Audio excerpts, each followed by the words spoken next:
Alaikum salam. Is it on? It's all set? Okay.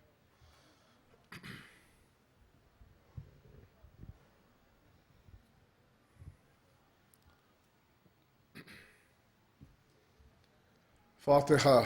Bismillah ar-Rahman ar-Rahim. Alhamdulillah Rabbil Alamin.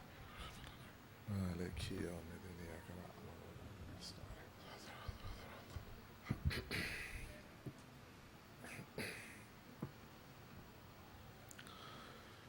أعوذ بالله من الشيطان الرجيم بسم الله الرحمن الرحيم الحمد لله رب العالمين والصلاة والسلام على أشرف الأنبياء والمرسلين مبير الظالمين رحمة للعالمين أبي القاسم محمد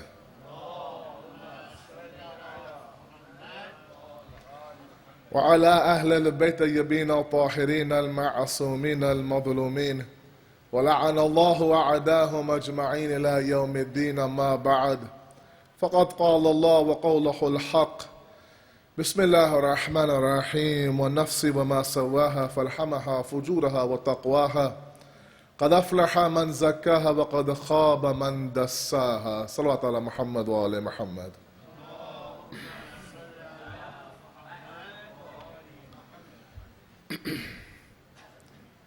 Our discussion for the past 2 nights now has been this concept of attempting to create an Islamic lifestyle in the West. And yesterday we got our feet a little bit wet with the topic when we talked a little bit about the obstacles and dushmans and enemies that will attempt to block this progress of ours. And we identified or mentioned 3 main enemies yesterday, and we discussed 2 of them, and the 3rd one, inshallah, we'll mention today. We talked in very great detail about Shaitan and him being the very first and very open and very declared enemy of ours. His strategy, his concept, his goal, how he has an advantage over us, how powerful he is, and in turn what the secret is in trying to defeat this very strong existence. We talked about the nafs a little bit yesterday being number 2 in terms of the listing of the enemies, and that being our inner enemy.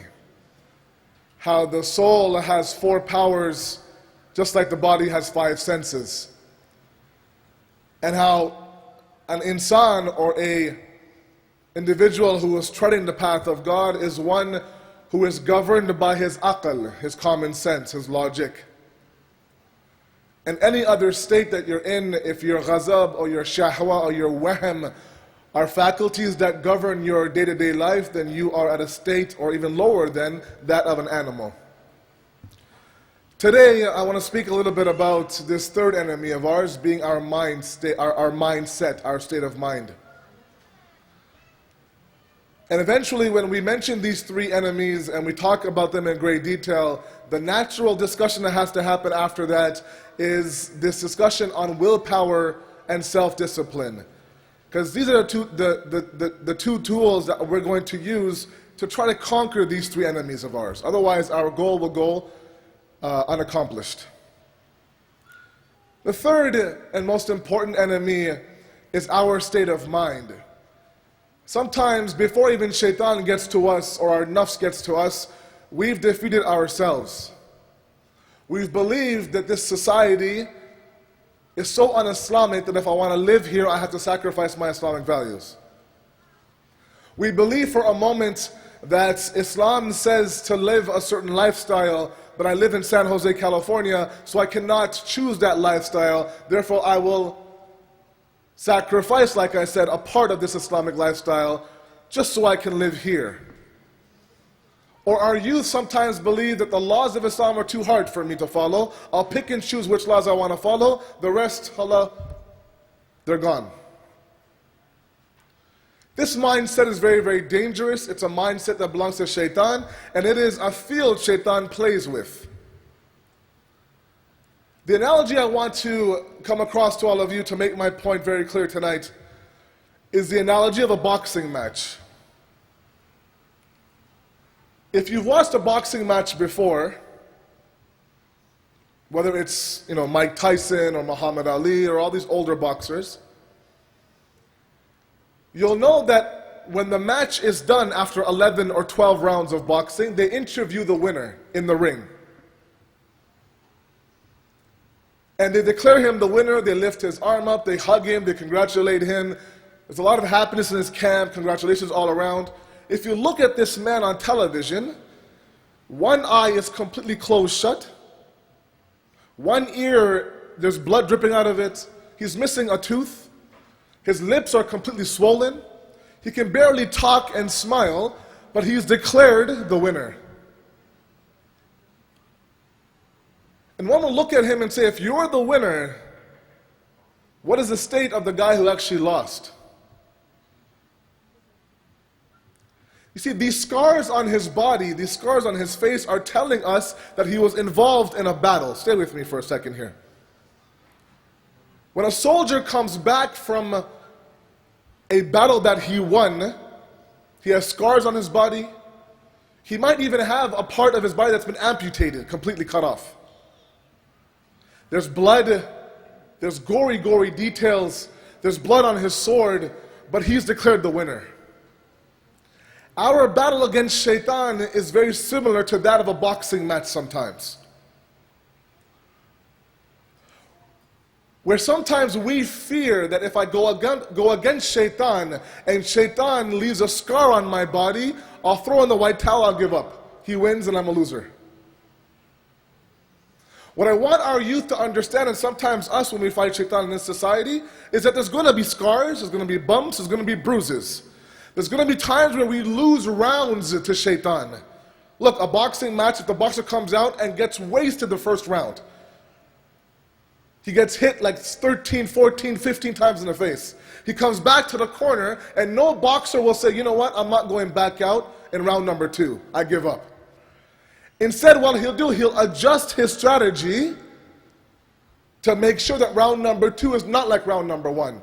When you go against shaitan, when shaitan is asking you to pick a decision between right and wrong, and you select wrong by mistake, and shaitan for that moment has beaten you, Islam is saying that don't roll over and die at that moment.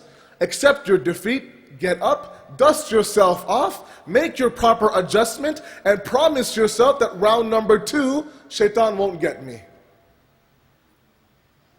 Because scars are part of the battle. If someone came back from the battlefield, if someone came back from a 12-round boxing match, and there wasn't a scar on their body, you would doubt whether or not they were even engaged in a battle. Shaitan's purpose is for us to bring us as far away from shaitan as possible. You know that when Allah subhanahu wa ta'ala in the Quran states this very beautifully in a story version,